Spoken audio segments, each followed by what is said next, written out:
সে অনেক দূরে চলে গেছে, যার কারণে আজকে মুসলমান অধঃপতন হয়েছে। আর আল্লাহ রাব্বুল আলামিন যে শিক্ষার কারিগরটা দিলেন, ইকরা বিসমি রাব্বিকাল লাযী খালাক খালাকাল ইনসানা মিন আলাক। আপনি পড়েন আপনার প্রভুর নামে, আল্লাযী খালাক খালাকাল ইনসানা মিন আলাক, যিনি আপনাকে সৃষ্টি করেছে, খালাকাল ইনসানা মিন আলাক, যিনি সব আপনার দিলের মধ্যে মানব জাতিকে সৃষ্টি করেছে মিন আলাক, নাপাক রক্ত, জমা রক্ত থেকে। এরপরে জিবরাইল আলাইহিস সালামের মাধ্যমে আল্লাহ রাব্বুল আলামিন আরো পড়াচ্ছেন, ইকরা রাব্বুকাল আকরাম। আপনি পড়বেন ওই প্রভুর নামে যিনি সম্মানিত প্রভু। ইকরা রাব্বুকাল আকরাম আল্লাযী আল্লামা বিল কলম। আপনি যে পড়বেন শিক্ষা করবে কে হবে? আল্লাহ হবে। কে হবে? আল্লাযী আল্লামা বিল কলম, যিনি হাতে কলমের মাধ্যমে আপনাকে শিক্ষা দেবেন। আপনারা কারো গুরু পণ্ডিতের কাছে আপনি চাইতে হবে না, কোনো দার্শনিকের কাছে চাইতে হবে না দুনিয়ার শিক্ষা গ্রহণ করার জন্য। আল্লাহ রাব্বুল আলামিন এমন শিক্ষা আপনাকে দিবে যে শিক্ষা সারা পৃথিবীর মানুষ আপনার কাছে নেবে। আল্লাযী আল্লামা বিল কলম আল্লামাল ইনসানা মা লাম ইয়ালাম। মানুষ কি শিক্ষা নেবে? আল্লাহ রাব্বুল আলামিন বলে যে আল্লামাল ইনসানা, মানুষকে এমন শিক্ষা দিবে মানুষ যা জানতো না। আমরা তো এমন শিক্ষার জন্য শিক্ষা করেছি নাকি? না জানা জিনিসকে জানার জন্য তো আমরা যাই। তাহলে এই পৃথিবীর মধ্যে কোন জিনিসটা কোন কাজে লাগবে, কোনটা কোথায় আছে, কোনটার ব্যবহার কেমন করে করতে হবে, এটার ব্যাপারে স্রষ্টার চাইতে আপনি বেশি জানেন। কত দেখি যে আল্লাহ রাব্বুল আলামিন তৈরি করেছে পানি, এই পানিটা আপনি কোন কাজে ব্যবহার করবেন, এটা আল্লাহ রাব্বুল আলামিনের চাইতে আপনি বেশি জানেন। আপনি রোদটা নিবেন না না নিবেন, এটা আল্লাহ রাব্বুল আলামিনের চাইতে বেশি জানেন। আপনি বাতাস কি ব্যবহার করবেন না না করবেন, এটা আল্লাহ রাব্বুল আলামিনের চাইতে বেশি জানেন। তাহলে পৃথিবীর যে শিক্ষা, সেই শিক্ষা তো আল্লাহ রাব্বুল আলামিন দেন। তাহলে এই কথা এই কোরআনে কারিমের আয়াতের দ্বারা স্পষ্ট হয়ে গেল, মুসলমানদের যে সর্বপ্রথম শিক্ষা হবে সেই শিক্ষা হতে হবে ইসলামিক শিক্ষা।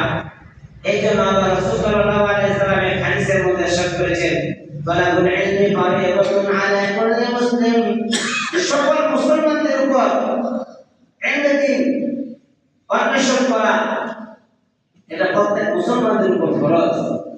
অথচ আল্লাহ রাব্বুল আলামিন কোরআনে কারীমের এক আয়াতের মধ্যে বলেন, ওয়ালাউলা নাফারা মিন কুল্লি ফিরকাতিন মিনহুম তাইফাতুন ইয়াতাফাক্কাহু ফিদ-দীন ওয়া লিয়ুনযিরু কওমাহুম ইযা রাজা'ু ইলাইহিম লা'আল্লাকুম ইয়াহযারুন। কেন একটা দল বের হয় না এমন অন্বেষণ করবে, ইয়াতাফাক্কাহু ফিদ-দীন, ইলমে দ্বীন অন্বেষণ করবে, ওয়া লিয়ুনযিরু কওমাহুম ইযা রাজা'ু ইলাইহিম লাআল্লাকুম ইয়াহযারুন। তাহলে এখানে আল্লাহ রাব্বুল আলামিন কোরআনে কারীমের আয়াতের মধ্যে স্পষ্ট হয়েছে যে আল্লাহ রাব্বুল আলামিন বলেন যে সকলে ইলমে দ্বীন চর্চার জন্য কোরআন হাদিস শিক্ষার জন্য বের হবে না, কারণ একটা দল বের হবে না। এখানে আপনি যদি গ্রামার অন্বেষণ করেন, তাইফাতুন বলা হয়েছে, তাইফাতুন একটা ছোট দল। ছোট দল একটা কেন বের হয় না? একটা এলাকা থেকে, একটা গোত্র থেকে, একটা মহল্লা থেকে। তাহলে এখানে আল্লাহ রাব্বুল আলামিন মুসলমানদেরকে দুইটা ভাগে বিভক্ত করেছে নাকি? যে কিছু সংখ্যক মানুষ তারা ইলমে দ্বীন শিক্ষা করবে, আর অনেক সংখ্যক মানুষ তারা ইলমে দ্বীন শিক্ষা করবে না, তারা যা শিখবে তা তাদেরকে শিক্ষা দিবে।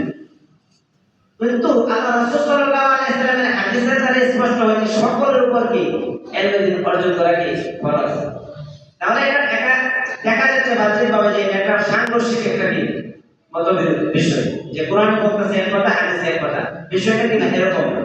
বিষয়টা হলো প্রাথমিক যে শিক্ষা আছে, এই শিক্ষার ব্যাপারে আল্লাহ রাসূল সাল্লাল্লাহু আলাইহি ওয়াসাল্লাম হাদিসের মধ্যে বলেছেন যে প্রাথমিক যে শিক্ষা এটা সকল মুসলমানদের উপরে কি ফরজ। আর তারপরে যে মাধ্যমিক শিক্ষা, উচ্চতর শিক্ষা, এই শিক্ষার জন্য সকলে আপনার কবি মাদ্রাসায় অথবা মাদ্রাসায় পড়া দরকার নেই। তাহলে এখানে আল্লাহ রাব্বুল আলামিন আমাদের জন্য সহজ করে দিল কিনা? আমরা যদি সকলে আলেম হইতো তাহলে ব্যবসা বাণিজ্য আরো যে অন্যান্য কাজ কারবার আছে দুনিয়ার মধ্যে ওগুলো তা কারা করবে। তাহলে এই আয়াতের দ্বারা আল্লাহ রাব্বুল আলামিন একটা দলকে নির্বাচন করেছেন যে একটা দল কেন বের হয় না। ফালাউলা নাফারা মিন কুল্লি ফিরকাতিন মিনহুম তাইফাতুন লিয়াতাফাক্কাহু ফিদ-দীন, যারা ইলমে দ্বীন অন্বেষণ করবে আর ইলমে দ্বীন শিক্ষা করার পরে বাদবাকি যারা আছে বাদবাকিদের কাজটা এখানে আপনারা যদি ঘটনাটা না বলা হয় তাহলে আপনারা বুঝতে পারবেন। এখানে বিশ্বনবী সাল্লাল্লাহু আলাইহি ওয়াসাল্লামের জীবন বসে আপনি পাইবেন শুধু দুইটা কাজ। একটা কাজ হলো আল্লাহ রাসূল সাল্লাল্লাহু আলাইহি ওয়াসাল্লাম যখন ওহী আসতো এই ওহীকে সংরক্ষণ করতেন। সাহাবায়ে কেরামের মাধ্যমে লেখালেখি করতেন। বিভিন্ন হারের মধ্যে, বিভিন্ন চামড়ার মধ্যে লেখালেখির মাধ্যমে এটাকে সংরক্ষণ করে তো নিজেও মুখস্থ করতেন, সাহাবায়ে কেরামদেরকেও মুখস্থ করাইতেন। তারপরে দ্বিতীয় আরেকটা কাজ ছিল যে ইসলাম প্রতিষ্ঠার লক্ষ্যে জিহাদ, যুদ্ধ। এছাড়া আপনার বাইরে কোনো কিছু পাওয়া যাবে না।